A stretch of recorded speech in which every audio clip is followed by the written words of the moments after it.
মিথ্যা মানুষের ঘরে ঘরে চলে এসেছে। নারীরা বেপরদায় অশ্লীলতার মধ্যে লিপ্ত হয়েছে। আজকে নারীরা দেখুন অর্ধ পোশাক, ভাই আমার স্বল্প পোশাক পরে স্বামী স্ত্রী বাইরে বেরিয়েছে।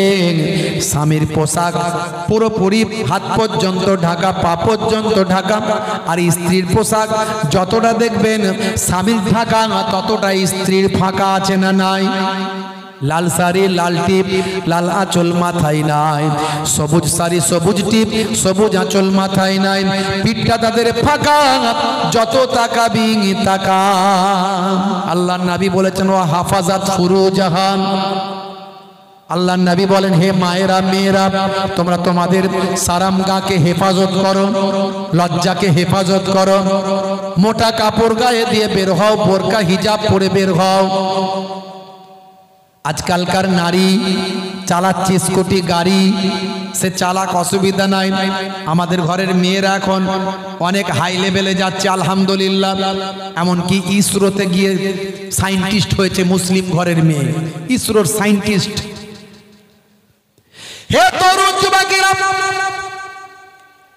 নারী শিক্ষাই হয় সমাজ গঠিত, নারী শিক্ষা নাই বলি সমাজ পতিত। নারীগণ যদি শিক্ষিত না হয় কখনো মুসলিম জাতি জাগিবার নয়। আপনার ঘরের মেয়েটাকে ছেলেটাকে শিক্ষিত বানাবেন, যার যেমন মেরিট আছে তাকে সেই দিকে নিয়ে যাবেন। এপিজে আব্দুল কালাম নাম শুনেছেন? একজন গরিব মানুষের সন্তান ছিলেন, বাপ ছিল ইমাম সাহেব। বাপকে বাপ ছিল ইমাম সাহেব। ইমাম মানে বুঝতে পারছেন ইমামদের অনেক টাকা মাইনে, কথা ঠিক না ভুল? খুব বড় লোক তো নাকি ইমামরা? আজ একটু বলেন না, বাপ কারা দেয় এগুলো? এত অল্প টাকা দেয় কারা? আমরা দিই না, অন্যজন দেয়, কথা ঠিক না ভুল? হ্যাঁ, ইমাম সাহেব কমিটির প্রেসিডেন্ট, তার ছেলে দিল্লিতে চাকরি পেয়েছে, 70,000 টাকা মাইনে।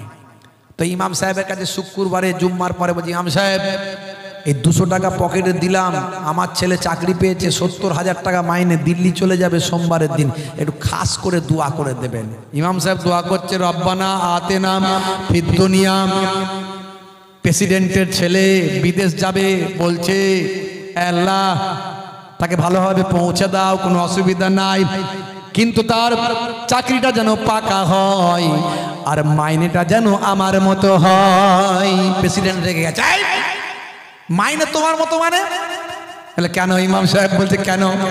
তো মাইনে আমার মতো হলো, অসুবিধা কি আছে? 5,000 তো দেন আমাকে। 5,000 জন্য দিল্লি পাঠাচ্ছি নাকি? হে তরুণ যুবকেরা, আমাদের ইমামদের সম্মানকে আমরা ছোট করেছি। আলেমদের কত ইজ্জত, আলেমদেরকে আমরা সম্মান দিতে পারি না। এক শ্রেণীর আলেমরাও নিজেদের মধ্যে ঝগড়া ফিতনা, বিভিন্ন অশ্লীল কথাবার্তা, গীবত শেখায়ত চগলখড়ির মধ্যে লিপ্ত আছেন। এক শ্রেণীর আলেমের জন্য আলেম সমাজের প্রতি মানুষ কুদৃষ্টিতে তাকায়, কিন্তু আলেমরা হলো প্রকৃত নবীর ওয়ারিস। সেই ইমামদের সম্মান দেবেন, ইজ্জত দেবেন। এ তরুণ যুবকেরা, ইমামদের মাইনে বাড়িয়ে দেবেন, অন্তত 15,000, 10 থেকে 15-20,000 মাইনে করবেন। আমি জানি না আপনারা এখানে কত দেন, আমি জানি না, হয়তো আরো বেশিও দেন, কিন্তু অন্যান্য জায়গায় আমি রাউন্ড ফিগারে বললাম। ভাইরা আমার, তরুণ যুবকেরা আমার, এপিজে আব্দুল কালামের আব্বা ছিল একজন ইমাম সাহেব। ছোট্টবেলায় বাচ্চাকে ফজরের সময় তুলে দিতেন ইমাম সাহেবের সন্তান। আমাকে একজন বলছে, হুজুর আমি কিন্তু আয়ুর্বেদিক ডাক্তার, আবার আমি ইমামতি করি। হুজুর আমার বাড়ি প্রায় কিছু কম বেশি 1 কোটি টাকার কিছু কম বেশি খরচা করে বাড়ি করেছি। আমি তো চমকে গেছি, ইমাম সাহেব 1 কোটি টাকায় বাড়ি করছে, ব্যাপার কি? বলে হুজুর আমি হলাম আয়ুর্বেদিক ডাক্তার, কিন্তু আমি ইমামতি করি, 5 ওয়াক্ত মসজিদে নামাজ পড়াই। বলে হুজুর আপনি হয়তো ভাবছেন যে আমি এত টাকা দিয়ে বাড়ি করছি, এই ইমামতির পয়সাতে নয়, এই আমার ডাক্তারি পয়সা। লোকে ডাক্তারকে পয়সা দিতে অসুবিধা নাই, ইমামকে দিলেই কষ্ট। তো যাই হোক, তো ভালো কথা, খুব ভালো কথা, মাশাআল্লাহ। বলছে হুজুর আমি ইমামতি কেন করি জানেন? কেন? বলছে ইমামতি এই জন্য করি যাতে আমার 5 ওয়াক্ত নামাজের 1 ওয়াক্ত কাজা যেন না হয়। আর আমি যদি ইমামের দায়িত্বে থাকি, লোকে কিন্তু আমাকে ফলো করে, ইমাম সাহেব যাচ্ছে, আর ইমাম সাহেবকে ফলো করছে মানে ইমাম সাহেব কোনো অন্যায় কাজ করার সাহস পাবে না। আমার নামাজটা, আমার ইমামতিটা আমাকে অন্যায় থেকেও বাঁচিয়ে দেয়। জোরে বলুন সুবহানাল্লাহ। হে তরুণ যুবকেরা, তাই ইমামরা হলো নামাজের দিক থেকে 1 নাম্বার। আর যে নামাজে সবচেয়ে পাবন্দি যে, সে তোমাদের মধ্যে ভালো মানুষ, তার সঙ্গে খারাপ ব্যবহার করো না। হে তরুণ যুবকেরা, এপিজে আব্দুল কালামের আব্বা ইমাম সাহেব ফজরের নামাজের সময় সন্তানকে তুলে দেন, বাবা সন্তান উঠে পড়ো, ফজরের নামাজটা পড়ো। এপিজে আব্দুল কালাম ছোট্ট বয়স, সকালবেলা ফজরের নামাজটা পড়তেন।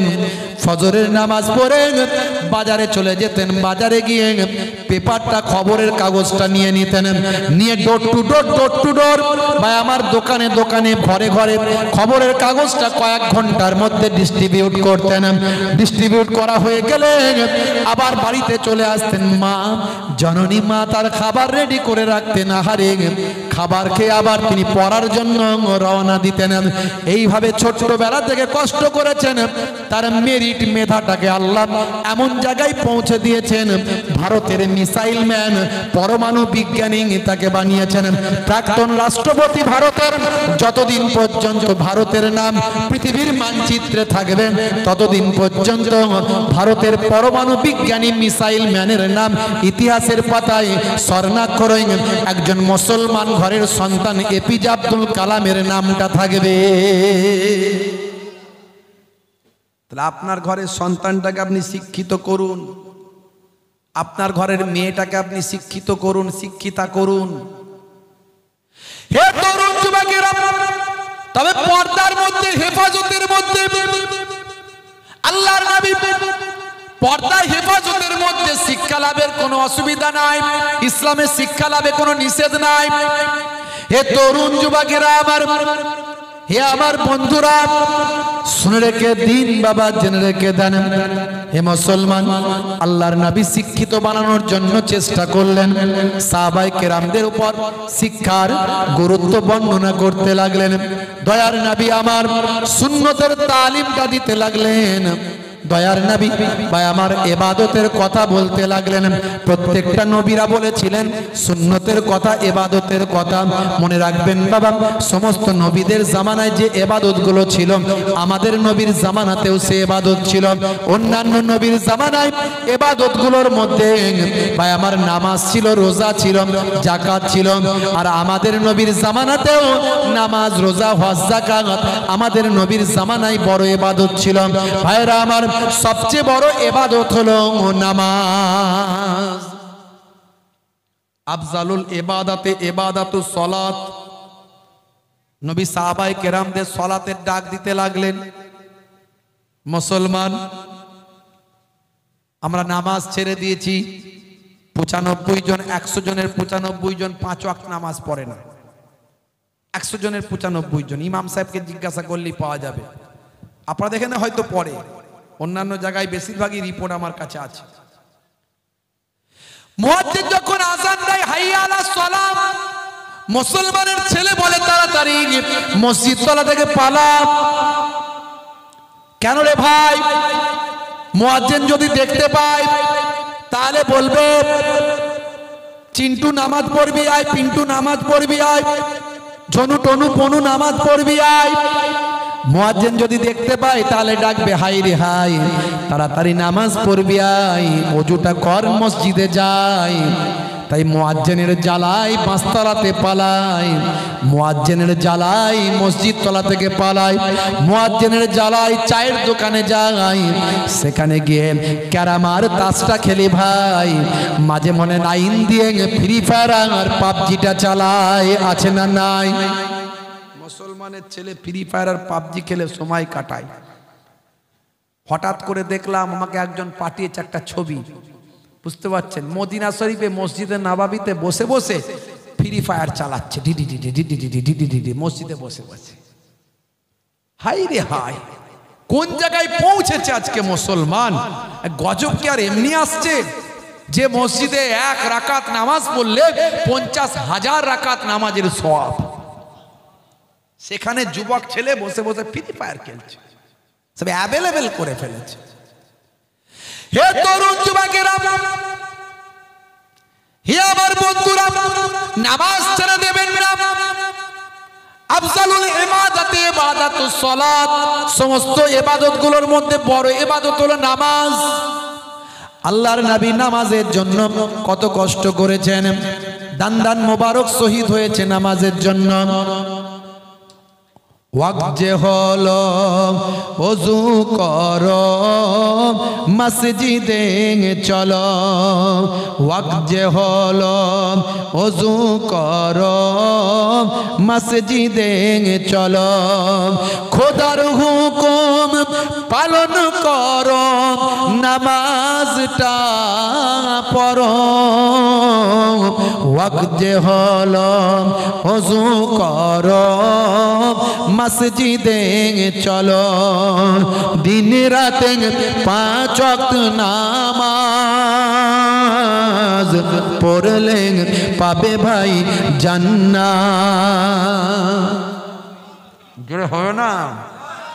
ফজরের সময় হলে মসজিদে যাও তুমি চলে, ফেকো না বিছানায় শুয়ে, খোদা দান রহমত ঢেলে। আর জোরে হবে না? আসরের ওয়াক্তটা হলে অপচয় সময় না করে মসজিদে যাও তুমি চলে, আমল নামা ডান হাতে পাবে। মাগরিবের ওয়াক্ত আসিলে মসজিদে যাও তুমি চলে, কবরের আযাব থেকে মুক্তি প্রভু দেবে। ওয়াক্ত যে হলো ওযু করো মসজিদে চলো, খোদার হুকুম পালন করো নামাজটা পড়ো। ওয়াক্ত যে হলো ওযু করো মসজিদে চলো, দিন রাত 5 ওয়াক্ত নামাজ পড়লে পাবে ভাই জান্নাত। দিন রাত 5 ওয়াক্ত নামাজ পড়লে পাবে ভাই জান্নাত। জোরে হবে না? জোরে হবে না? তাহলে সবচেয়ে বড় ইবাদত নামাজ।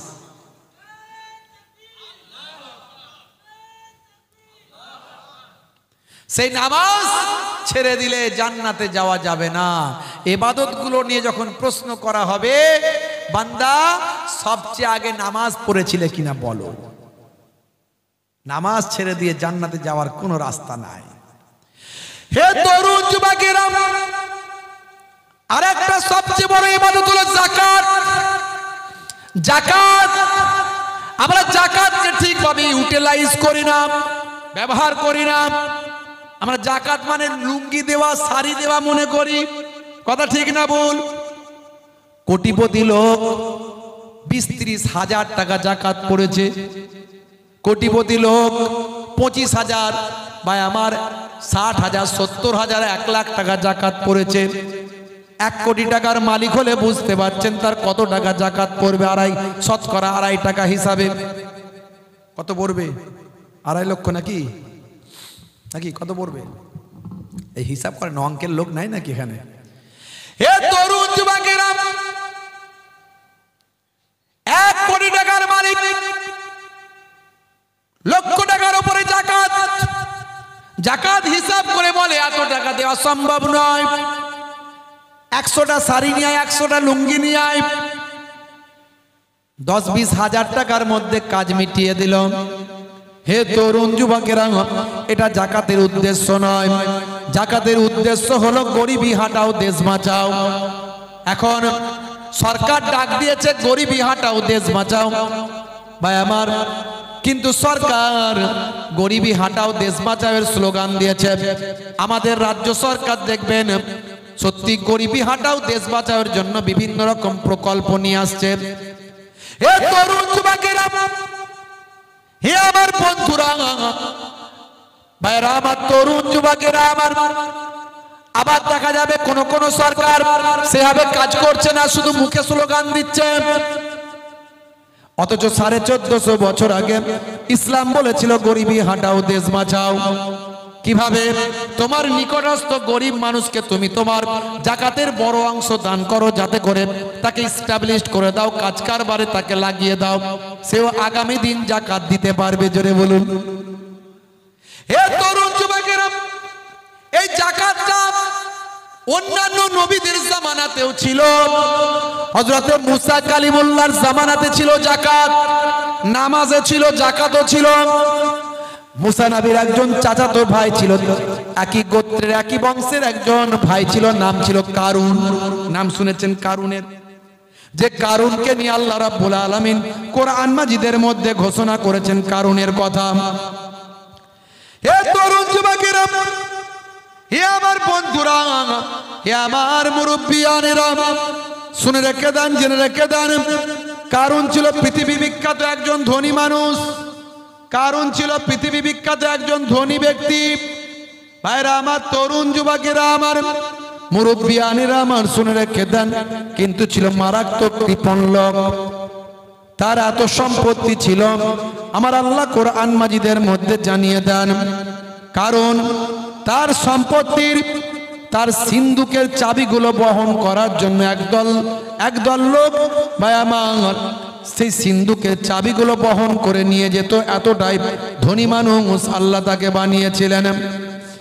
হে তরুণ যুবকেরা, কারুন ছিল মারাত্মক একজন কৃপণ। মুসা নবীর সম্পর্কে চাচাতো ভাই, হিরে, পান্না, মতি, জহর যা কিছু আছে, সমুদ্রের তলায় যা পাওয়া যায়, প্রবাল টোবাল থেকে শুরু করে এইরকম সম্পদ তার ছিল। আর সোনা রূপা থেকে শুরু করে এমন কোন সম্পদ ছিল না যে তার ছিল না। ভাইরা আমার, তার সম্পদের চাবিটা বহন করার জন্য একদল ক্ষমতাশালী লোক তারা কষ্ট পেত।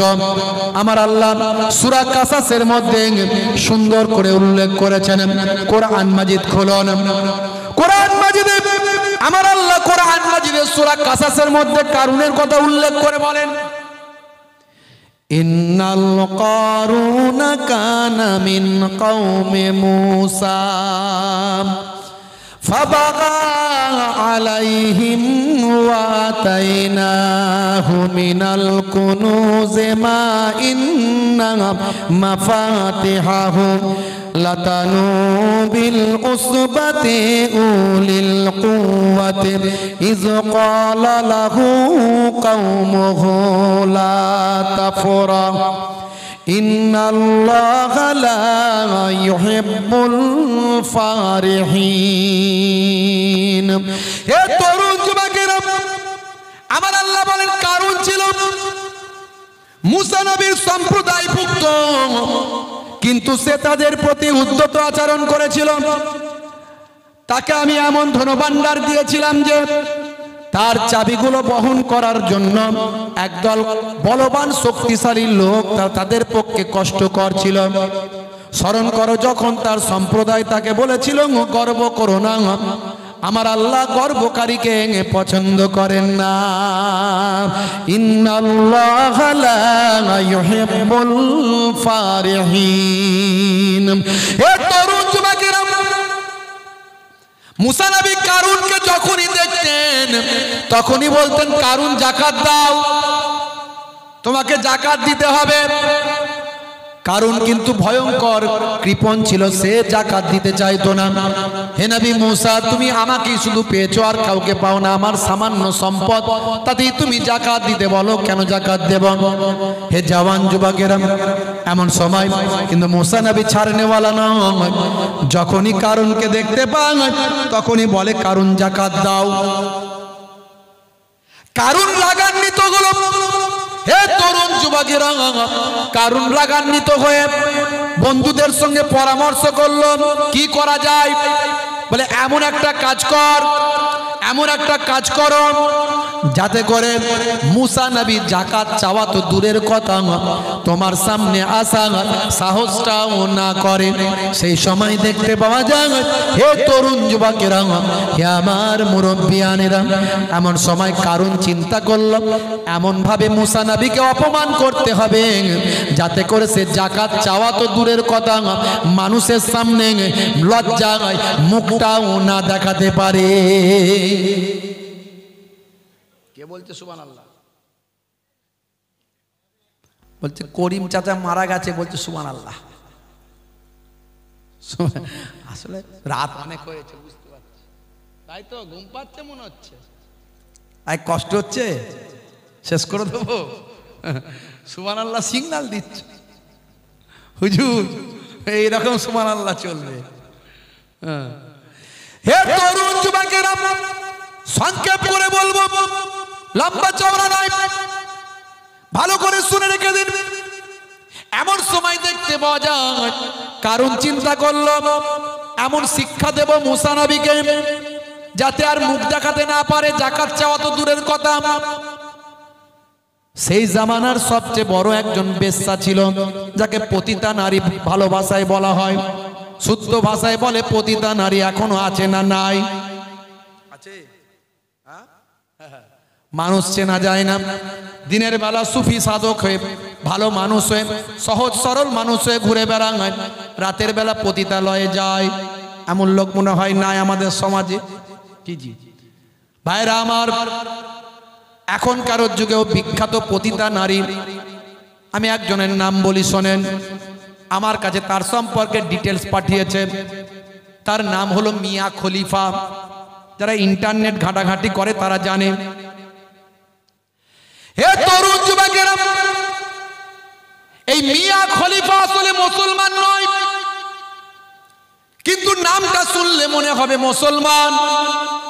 এই জন্যই আমার কাছে সেই ভাই ডিটেলস পাঠিয়েছে, বলে হুজুর এই যে একজন পতিতা নারী, বেশ্যা নারী, ইন্টারন্যাশনাল ফেমাস, সারা পৃথিবীর মানুষ চেনে একে, সবাই চেনে, ইন্টারন্যাশনাল ফেমাস। মিডিয়া, পেপার, পত্রিকায় বিভিন্নভাবে তার সম্পর্কে লেখালেখি পর্যন্ত হয়।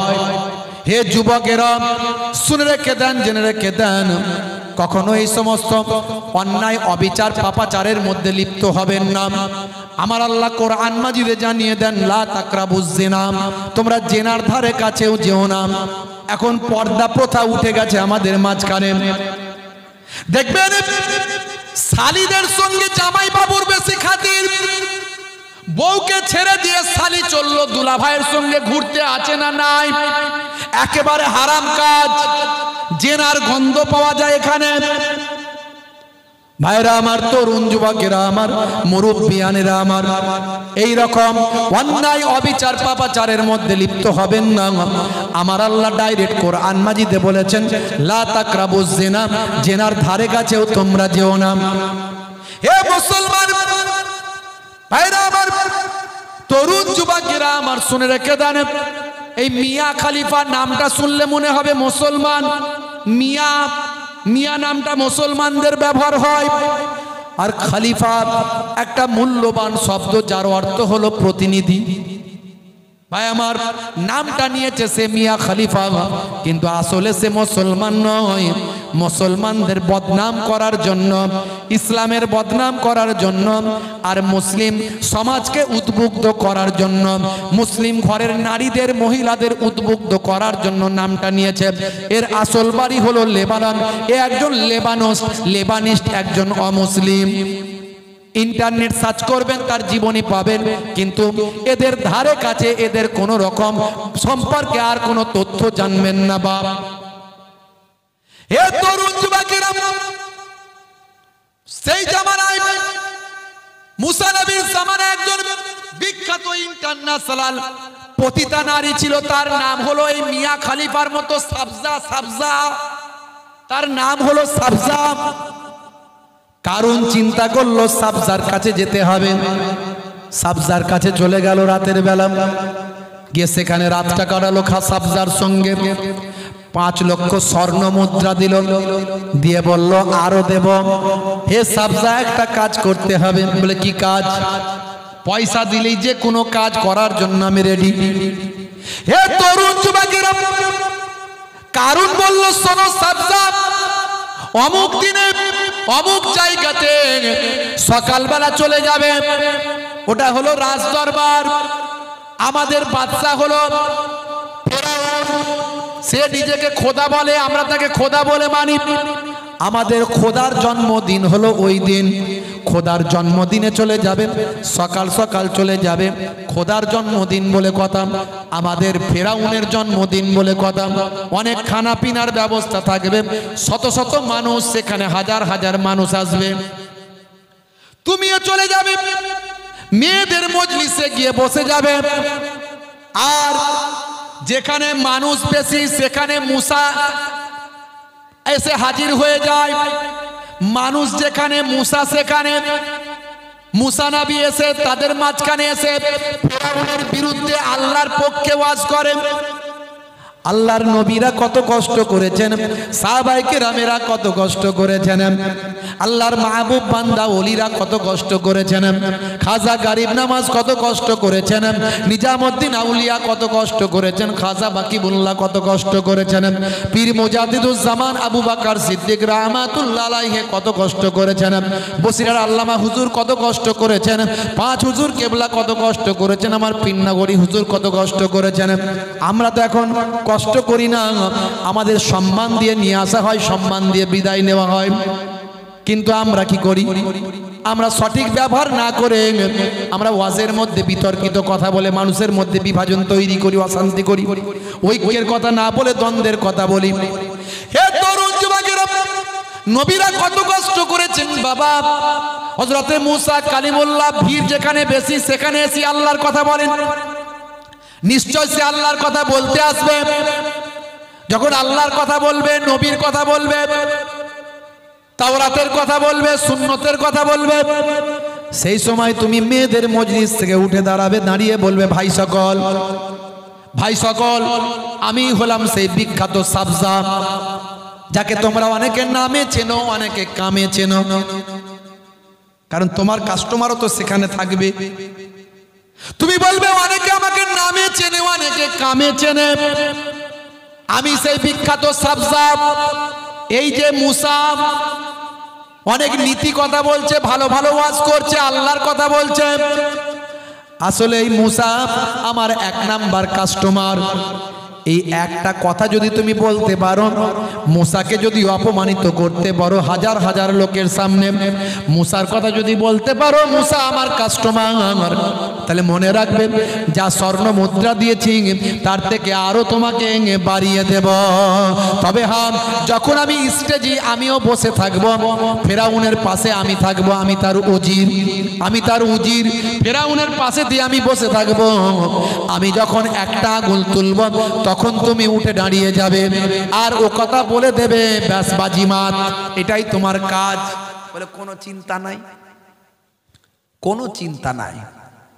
নির্দিষ্ট সময়ে নির্দিষ্ট দিনে ভাই আমার ফেরাউনের জন্মদিনে এসে হাজির, শত শত লোক, ভালো খাওয়া দাওয়া, ভালো খানা পিনা, রাজ দরবার সবাই এসে হাজির।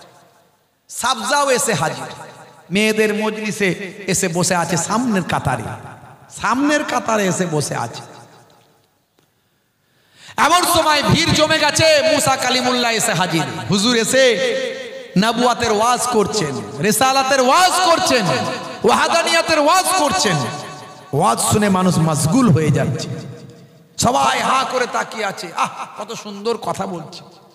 যেমন ইলহান তেমন দেখতেও তো প্রত্যেক নবীরা, যে যুগের যে নবী সেই নবীরা তারা সুন্দর হন। যেমন ইলহান হয় তেমন সুন্দর হয়, তেমন তাদের বুদ্ধিদীপ্ত কথাবার্তা, জ্ঞান জ্ঞান গর্বপূর্ণ বক্তব্য, মানুষ মোটিভেট হচ্ছে।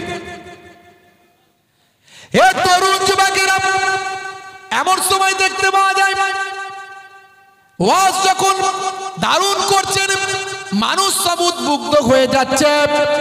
কারণ চিন্তা করলে স্টেজ থেকে সর্বনাশ, এখনই পরিস্থিতি সামাল দিতে হবে, সাবজাকে এখনই উঠে দাঁড়িয়ে সব বলতে হবে। আগুলটা তুলেছে, 1 নাম্বার আগুল তুলেছে, তার মানে উঠে বড়। কিন্তু দেখা গেল সাবজাও এত মনোযোগ দিয়ে মুসা নবীর ওয়াজ শুনছে, 1 নাম্বার আগুল কোনটা দিয়ে যে উঠেছে সাবজা কিছু ভ্রুক্ষেপ করে না।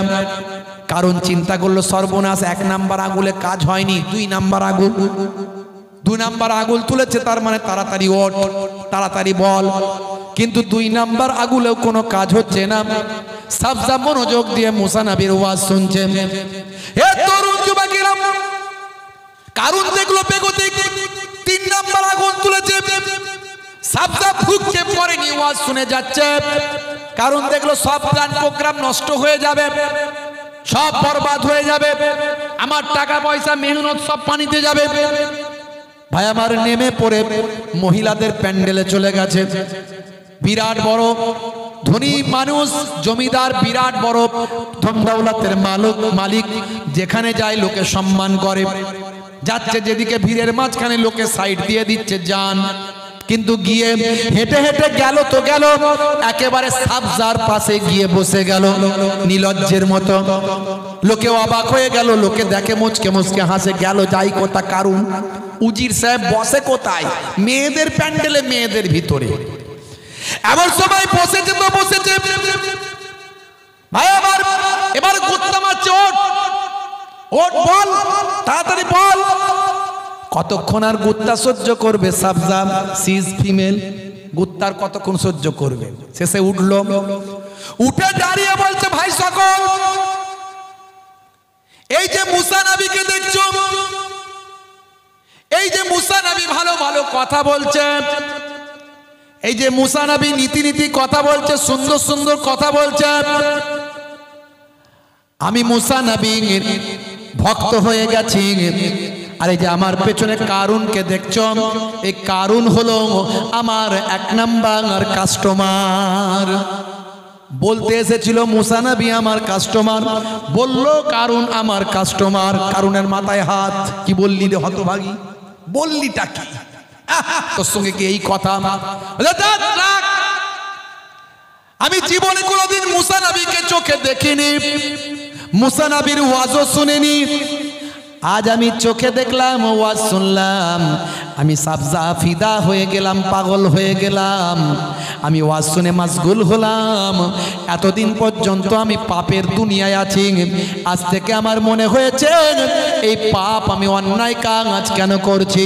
মুসা নবীর কথা শুনে আমার হৃদয়টা বিগলিত হয়েছে। আসলে কি সুন্দর কথা বলছেন, আল্লাহর কথা বলছেন, নবীর কথা বলছেন, আল্লাহর ওয়াহাদানিয়াতের কথা বলছেন। আমি মুগ্ধ হলাম।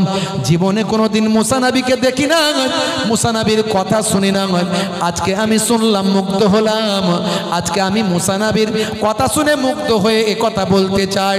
এই যে কারুন, এ আমাকে ডেকে নিয়ে এসেছেন, এ হলো আমার 1 নাম্বার কাস্টমার। গতকালকেও আমার সঙ্গে রাত্রে থেকেছে, আমাকে 5 লক্ষ স্বর্ণ মুদ্রা দিয়েছে।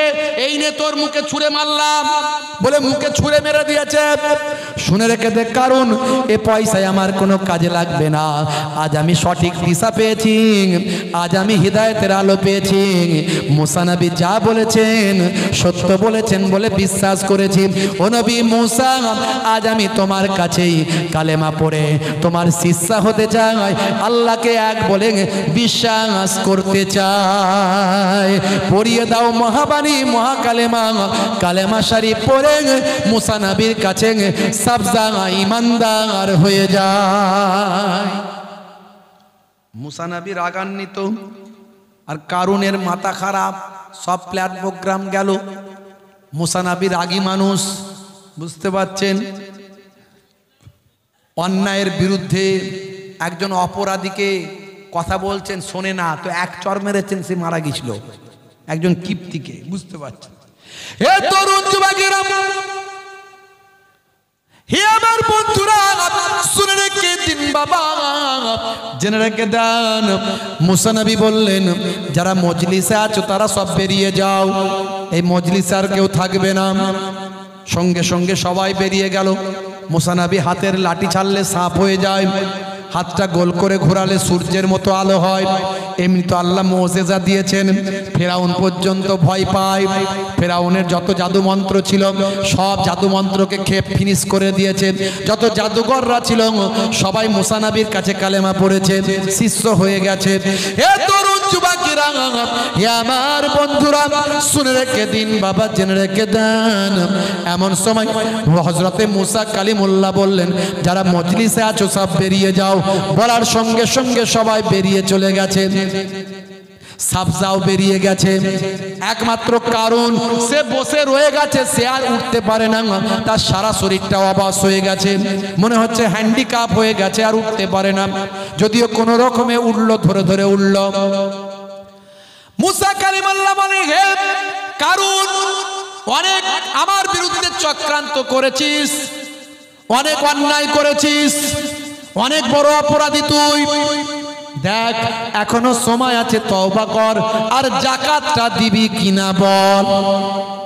আবার সে যাকাতের কথা, বুঝতে পেরেছি তোমার জাদু মন্ত্র বিরাট ক্ষমতা, হাতের লাঠি ছেড়ে দাও সাপ হয়ে যায়, আর এখন সবকিছু জয় করে ফেললে জাদু মন্ত্র দিয়ে।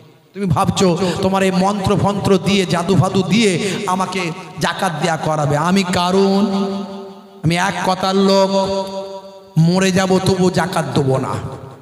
দিবি না? বলে না, তাহলে আর বাঁচবি না। অনেক সহ্য করেছি, আর করব না। হযরতে মুসা নবী কারুনের জন্য বললেন হে জমিন, ইয়া আরদ খুজ, হে জমিন কারুনকে টেনে নাও। বলার সঙ্গে সঙ্গে কারুনের পাটা শুকনো মাটিতে হাঁটু পর্যন্ত গেড়ে গেল। এমন সময় হযরতে মুসা নবী, নবীদের মনে তো আল্লাহ দয়াও দিয়েছেন অনেক। মুসা নবী বললেন এখনো যদি হেদায়েত সস ছেড়ে দেব, দেখ জমিন তোকে ছেড়ে দেবে, যাকাত দিবি কিনা বল। বললাম তো এক কথার লোক, যাকাত দেব না, মরে যাব তাও ভালো, তাই নাকি? বলে হাম। আবার মুসা নবী বললেন ইয়া আরদ খুজ, হে জমিন কারুনকে টেনে নাও। বলার সঙ্গে সঙ্গে বুক পর্যন্ত। এবারও মুসা নবীর মনে আবার দয়া হলো, দেখ কারুন এখনো যাকাত দিবি কিনা বল, আমার আল্লাহ বাঁচিয়ে দেবে তোকে, শুকনো মাটি আবার তোকে তুলে দেবে। কারণ বলল মরে যাব তবু যাকাত দেব না। ভাই আমার এত বদমাইশ, এত জালেম। হযরতে মুসা কালিমুল্লাহ বললেন আর উপায় নাই, এই রকম জালেম, এই রকম শয়তান পৃথিবীর জমিনে বেঁচে থাকার থেকে না থাকা ভালো।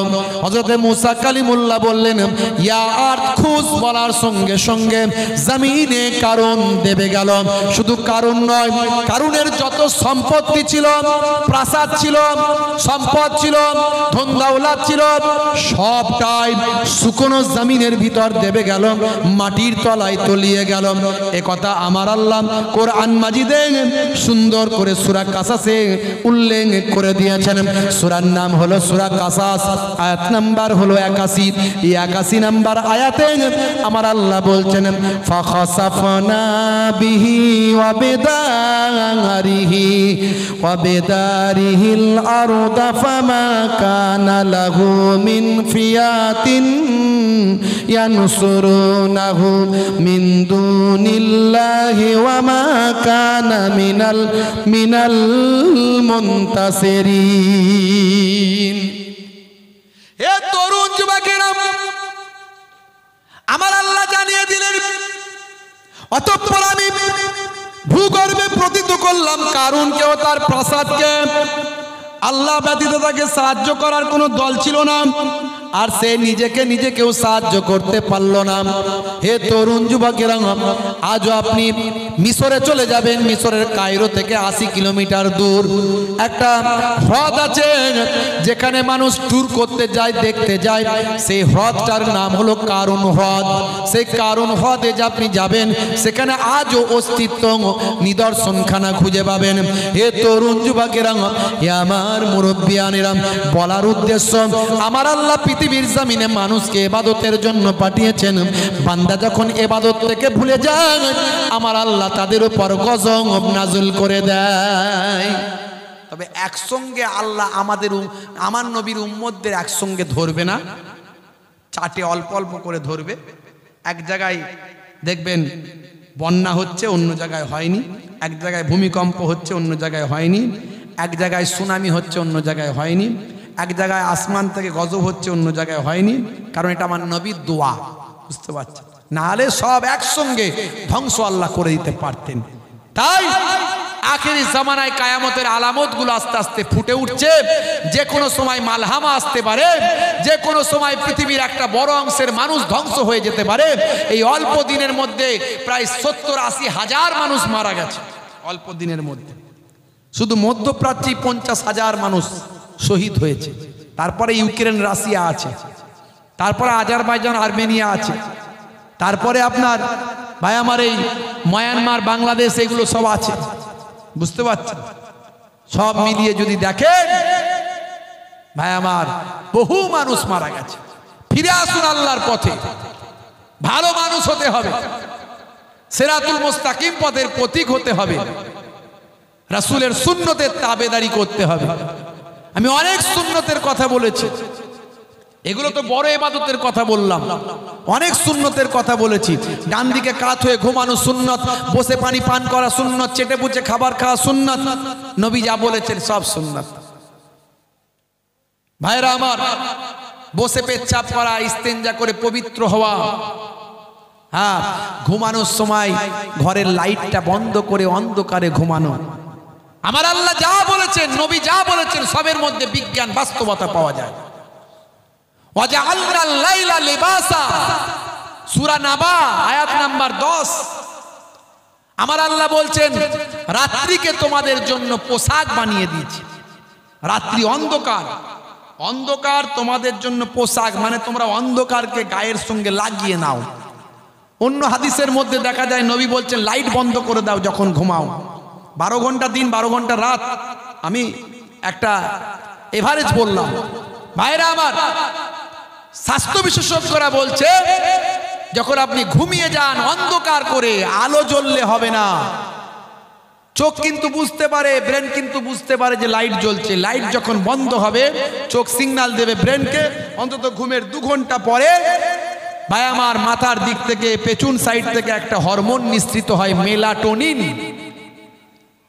5 ধরনের হরমোন নিঃসৃত হয় ব্রেন থেকে, তার মধ্যে একটা হলো মেলাটোনিন। এই হরমোনটা নিঃসৃত হয়ে রক্তের মধ্যে মিশে যায়। এর ফলে ক্যান্সার আমাদের শরীরে হয় না। আর কোষ যখন বিক্ষিপ্তভাবে বেড়ে যায় তখন ক্যান্সার হয়। শৃঙ্খলাবদ্ধভাবে বাড়লে নয়, বিশৃঙ্খলভাবে যদি কোষ বৃদ্ধি পায়, কোষ আমাদের শরীরে কোটি কোটি কোষ আছে, কোষ, এই কোষগুলো বৃদ্ধি পেলে ক্যান্সার হয়। আর এই ক্যান্সারকে যাতে নষ্ট করে, ক্যান্সার যাতে না হয়, এই মেলাটোনিন হরমোনটা রক্তের সঙ্গে মিশে গিয়ে ক্যান্সার হওয়া থেকে বাধাপ্রাপ্ত করে। জোরে বলুন সুবহানাল্লাহ। আর এর জন্য অন্ধকার চাই। 1450 বছর আগে আল্লাহর কোরআন, রাসূলের হাদিস বলে দিয়েছে যখন ঘুমাবে রাতের বেলা অন্ধকার করে দিয়ে ঘুমাও। জোরে বলুন সুবহানাল্লাহ। দেখেছেন, আমি অনেক উদাহরণ দিয়েছি, বেশি উদাহরণ দিতে যাব না। একটার পর একটা ইন্টারনেট সার্চ করলে পাবেন 20-25 হাজার বক্তব্য আছে। আখেরি জামানা, ফিতনা চারিদিকে লেগে আছে, সাবধানে চলবেন, আইনের প্রতি বিশ্বাস রাখবেন।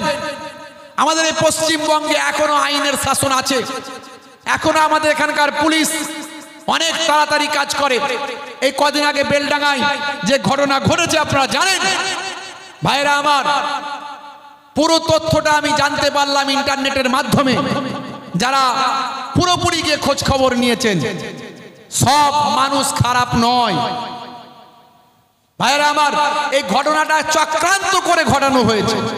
যে পুজো মণ্ডপের লাইটিং গেট করা হয়েছিল, তারা কিন্তু কোনো খারাপ কাজ করেননি, এ কথা তারা লেখেননি। মানে পুরো তথ্য বেরিয়ে এসছে ওখান থেকে। যিনি লাইটিং করেছিলেন তিনি একজন মুসলমান। দেখেছেন হিন্দু মুসলমানের কত ভালো সম্পর্ক। এটাই তো রামকৃষ্ণের দেশ, এটাই তো বিবেকানন্দের দেশ। এটাই তো রবীন্দ্র নজরুলের দেশ, এটাই তো পীর আবু বকর সিদ্দিক দাদা হুজুরের দেশ। এখানে হিন্দু আর মুসলিম মোরা দুই সহোদর ভাই, এক বৃন্তে দুটি কুসুম, এক ভারতে ঠাই। লাইটিংটা করেছিলেন একজন হিন্দু মুসলিম ভাই, তিনি ওখানে প্রচুর পুজো মণ্ডপে কাজ করেন। যথারীতি ওনাদের পুজো মণ্ডপের নাম দিয়ে গেটে লেখা হয়েছিল, কিন্তু ওই লাইটিং গুলোর একটা পাসওয়ার্ড আছে, সেই পাসওয়ার্ডটা কোনো রকমে হ্যাক করে নিয়ে মোবাইল থেকে চেঞ্জ করে দিয়ে আল্লাহর নামে গালাগালি করে দিয়ে কেউ একজন ভিডিও করে ছড়িয়ে দেয়। এটা চক্রান্ত। আগামী 2026-এ বিধানসভা ভোটের আগে এইরকম বারবার চক্রান্ত আসবে। তাই আমি মুসলিম সমাজকে বলবো, হিন্দু ভাইদের বলবো, আপনারা দেশকে ভালোবাসেন। আপনার ঘরেও সন্তান আছে, আমার ঘরেও সন্তান আছে। আমার ঘরে আগুন জ্বললে তার ধোঁয়াটা আপনার ঘরে যাবে। কারণ এই পশ্চিমবঙ্গ, এই বাংলা এত সম্প্রীতির রাজ্য, এখানে এত পাশাপাশি হিন্দু মুসলমানের বাস। এখানে কোন রকম ভাই আমার দুর্বৃত্তরা যদি কোনো অন্যায় কাজ করে ফেলে, সেখানে ক্ষতিগ্রস্ত কম বেশি উভয় হবে। কেউ যে একবারেও ক্ষতিগ্রস্ত হবে না তা নয়, উভয় ক্ষতিগ্রস্ত হবে। তাই আমি এটুকু বলবো যে কোন রকম প্ররোচনায় পা দেবেন না। বিধানসভার আগে এক শ্রেণীর চক্রান্তকারী যারা সাম্প্রদায়িক বিভাজন করলে যাদের লাভ হবে, তারা বারবার চেষ্টা করবে, বেলডাঙ্গার মতো ঘটনা ঘটানোর চেষ্টা করবে। দেখেছেন তো একজন ফিল্ম স্টার নায়ক ভাই আমার, যে আগে নায়ক ছিল, আমি জানি না, যেটা মিডিয়ায় দেখতে পাচ্ছি, মুসলমানরাও তো তাকে নায়ক বানিয়েছিল, ফিল্ম স্টার বানিয়েছিল, সুপারস্টার বানিয়েছিল। বুঝতে পারছি কত মুসলমানরা তাকে বানিয়েছিল ভাইরা আমার। আর অথচ সে এসে বলছে কুছ ভি হোগা, কুছ ভি হোগা, কিয়া হোগা। মুর্শিদাবাদের একজন বিধায়ক, তিনি 70-30 করেছেন। তার বক্তব্যটা আমি ইন্টারনেটে শুনেছি। তিনি বলেন, আমি রাজনীতির ক্ষেত্রে বলেছি যে রাজনীতির অঙ্কে আমার দল 70, তোমার দল 30, বেশি এ করলে কি একটা নদী বলেছে যেন, সেই নদীতে ফেলে দেবো। এটা রাজনীতির অঙ্কে তিনি বলেছেন। আর এখানে নায়ক সাহেব, ফাটাকেষ্ট সাহেব কি বলেন, কি যেন একটা ডায়লগ বলে, গোখরো সাপ না কি বলে, কি একটা আর একটা কি বলে যেন, কি ছবল দিলি নাকি ছবি হয়ে যাবে না কি বলে, বুঝতে পারছি। তো এই ফাটাকেষ্ট সাহেব সেখানে রাজনীতির অঙ্কটাকে ধর্মের অঙ্কতে নিয়ে চলে গেল, হিন্দু মুসলমানের অঙ্কে নিয়ে গেল। নিয়ে গিয়ে বলছে, এবার বলছে কি বলছে তুম হামারা এক ফল তোড়োগে তো হাম তোমারা 4 ফল তোড়েঙ্গে। এ দ্বারা কি বার্তা দিচ্ছ? বয়স তো অনেক হলো, এখনো সেই সুকুনের বাচ্চা বলছে, মা অনেক দিন এই গরুর গোস্ত খাচ্ছি, গরুর মাংস, ছাগলের মাংস, ভেড়ার মাংস, ভাগারে যা পড়ে তার মাংস খাচ্ছি, গোস্ত খাচ্ছি, মানুষের গোস্ত, মানুষের মাংস খেতে চাই। বুঝতে পারছেন? সুকুলের বাচ্চা বলছে। তার মা বলছে, হই পাগল, মানুষের মাংস আবার পাওয়া যায় নাকি? মানুষ হয় মারা গেলে তাকে শ্মশানে দেয়, আর না হলে কবরে দেয়। ও মানুষের গোস্ত পাবি না, ওসব আশা করিস না, যেটা পাবি না সেটা হবে না। বাপ সুকুনটা বলছে, চিন্তা করো না। বলছে কি করবে? বলে এমন ব্যবস্থা করবো, আমার ছেলের স্বপ্ন পূরণ করব। ছেলের জন্য, দেখেছেন, সব ছেলের জন্যে। হ্যাঁ, আমার ছেলে বাঁচবে, আমি বাঁচবো। হ্যাঁ, ছেলের জন্য। ভাইরা আমার, দেখবেন এই যে ফাটাকেষ্ট সাহেবের ছেলেও নাকি কি সব ঝামেলায় জড়িয়েছিল, মানে এখনো আছেন নাকি জানি না।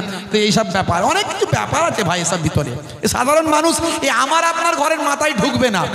আমার আপনার নিজের ঘরের ছেলেরা মারপিট করবে, ওদের ছেলেরা বিদেশে গিয়ে পড়াশোনা করবে, ওরা বড় বড় হায়ার জায়গায় পৌঁছাবে। ভাইরা আমার, তো বাপ সুকুনটা বলছে চিন্তা করো না, আমি বুদ্ধি এঁটেছি। কি বুদ্ধি?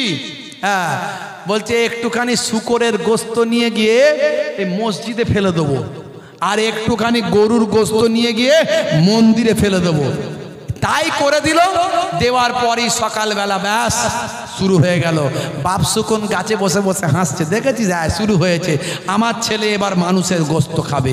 তো এই চাইছে কিছু মানুষ, আমাদের মাথায় রাখতে হবে, হিন্দু সম্প্রদায়ের ভাইদের সঙ্গে আমাদের কত ভালো সম্পর্ক। হিন্দু আর মুসলিম উভয় আমরা একসঙ্গে ছোট থেকে মানুষ হয়েছি, কিন্তু কিছু মানুষ নিজেদের চেয়ারের জন্য এগুলো করছে, সেগুলো থেকে আমাদের সাবধান হতে হবে। সবাই খারাপ নয়, সব হিন্দু খারাপ নয়, সব মুসলমান খারাপ নয়।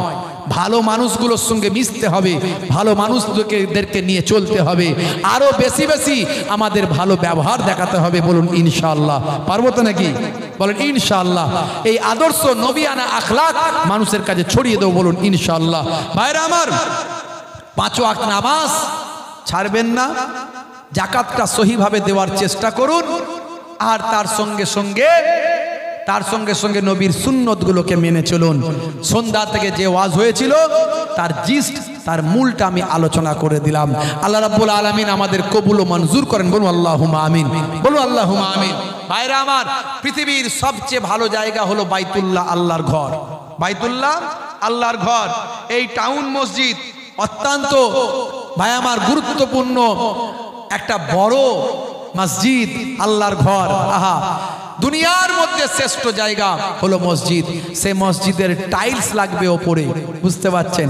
যে ফি সাবিলিল্লাহ মসজিদে দান করলো, কবরে পড়ে পড়ে কিয়ামত পর্যন্ত সওয়াব পাবে। জোরে বলুন সুবহানাল্লাহ।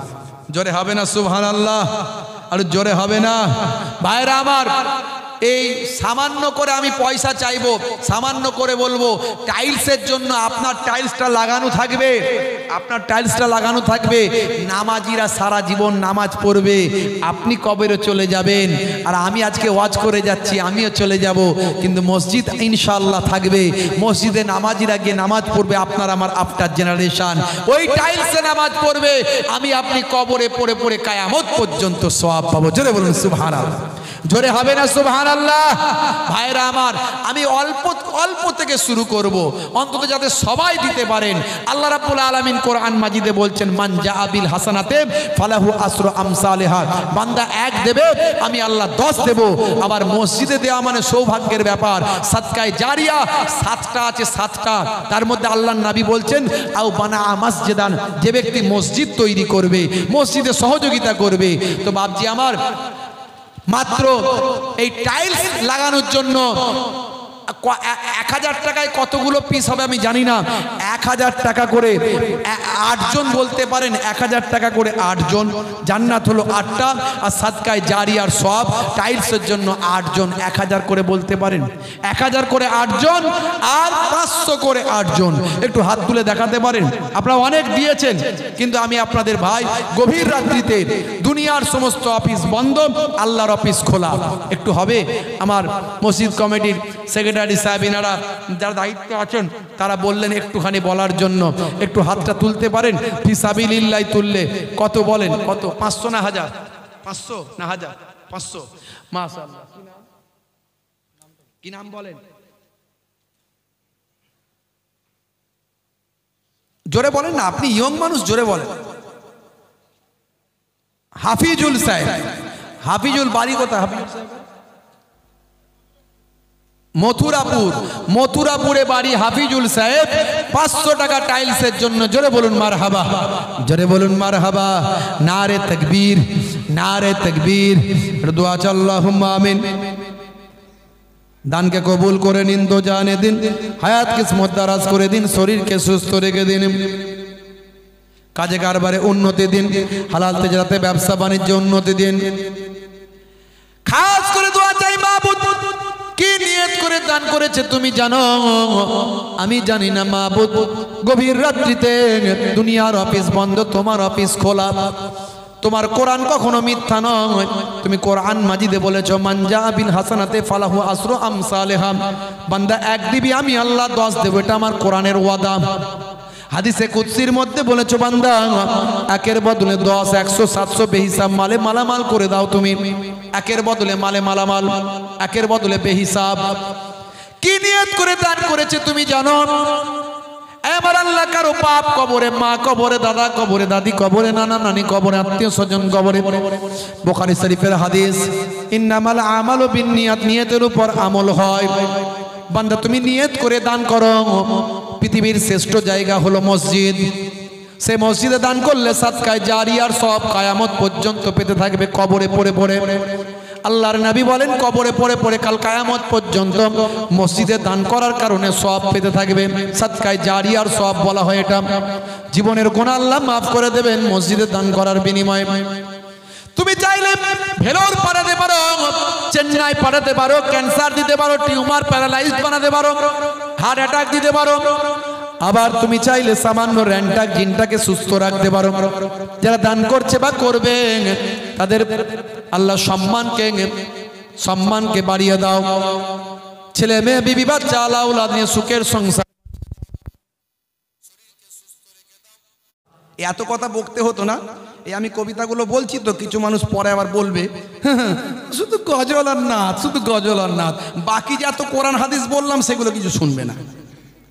এমন একটা ব্যাপার স্যাপার চলছে, এই জন্য বলে না, এই কথায় কথায় লোকে বলে এই এক শ্রেণীর আলেমকে দিয়ে জাহান্নাম উদ্বোধন হবে, দেখবেন বলে এক শ্রেণীর আলেমকে দিয়ে জাহান্নাম উদ্বোধন হবে। কথাটা যে বলে কিছু কিছু মানুষ, ভাই কতটা যুক্তিযুক্ত আমি বলতে পারবো না, কারণ আল্লাহর নবী বলেছেন দুই ধরনের আলেম হবে, একটা হলো ওয়ারাসাতুল আম্বিয়া, একটা হলো ওয়ারাসাতুশ শাইতান।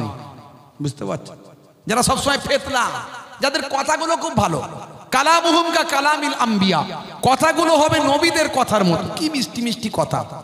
কুলুবুহুম কা কুলুবি জিয়াব, অন্তরটা হবে নেকড়ে বাঘের মতো হিংস্র ভয়ঙ্কর। মুখে বলছে ভালো কথা কিন্তু মনে তার হিংসা, খালি ফেতনা খালি ফেতনা। এমন এমন কথা বলবো শুধু ফেতনা লেগে যাবে, আছে না নাই? হ্যাঁ।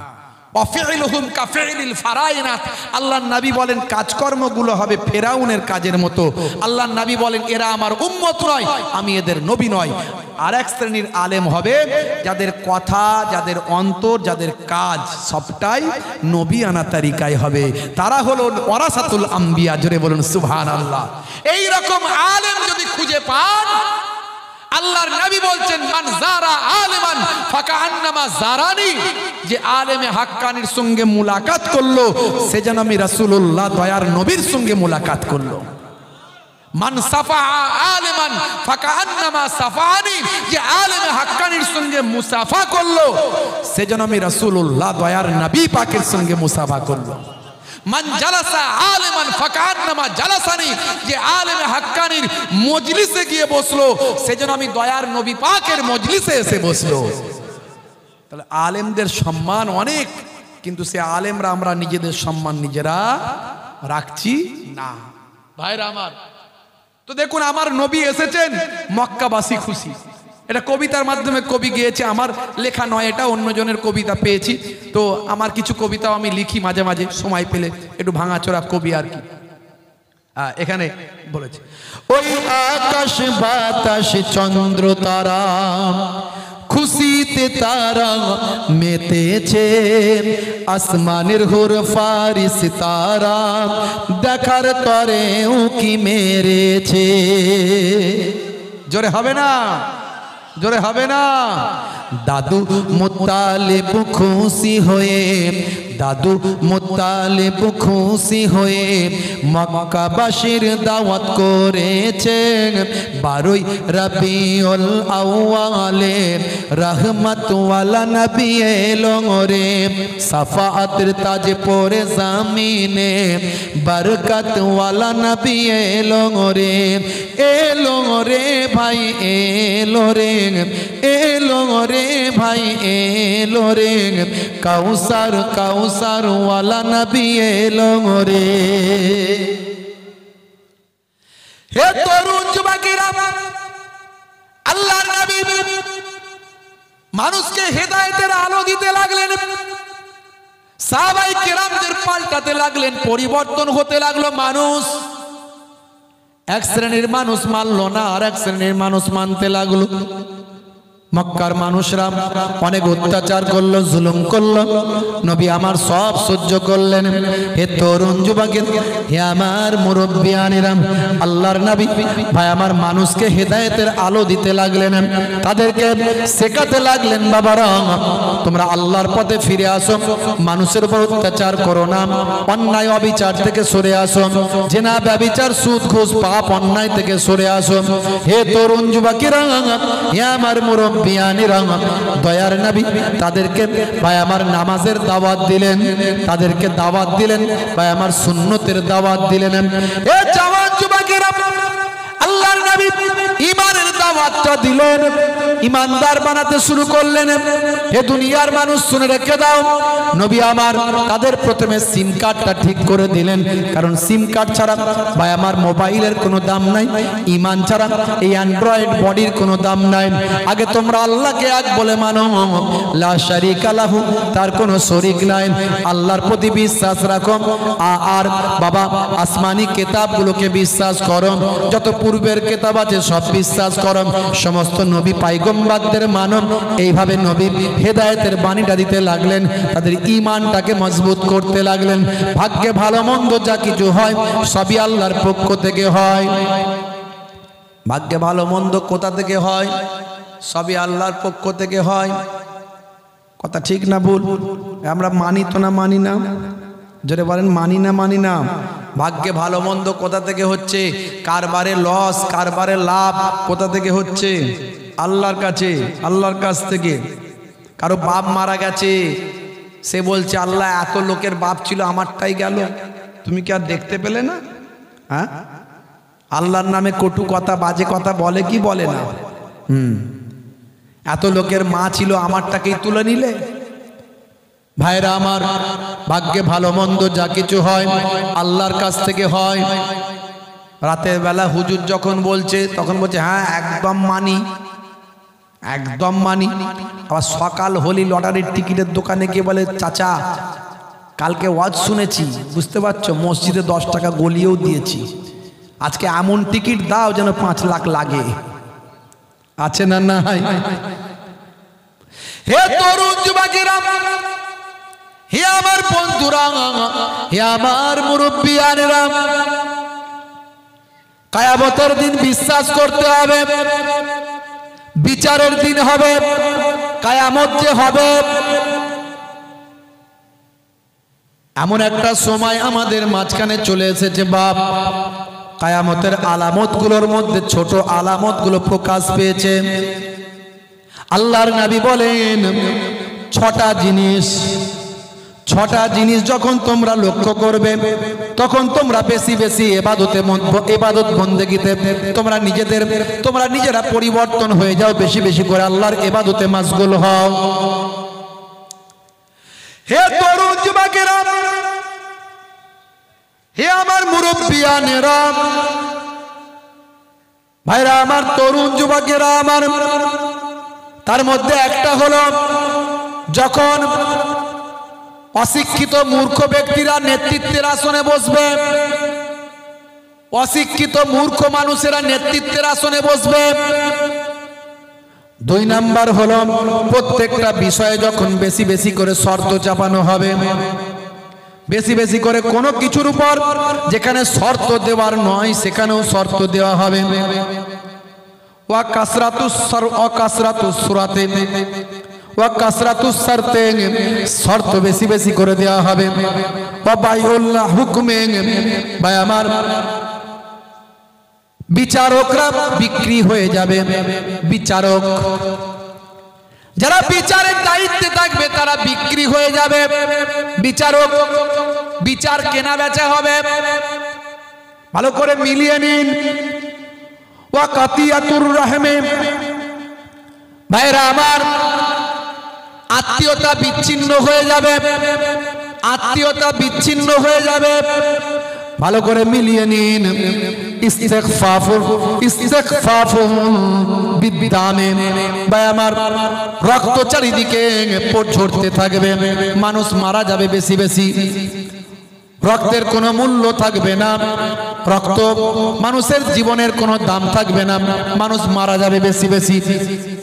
ভালো করে মেলান আজকের দিনের।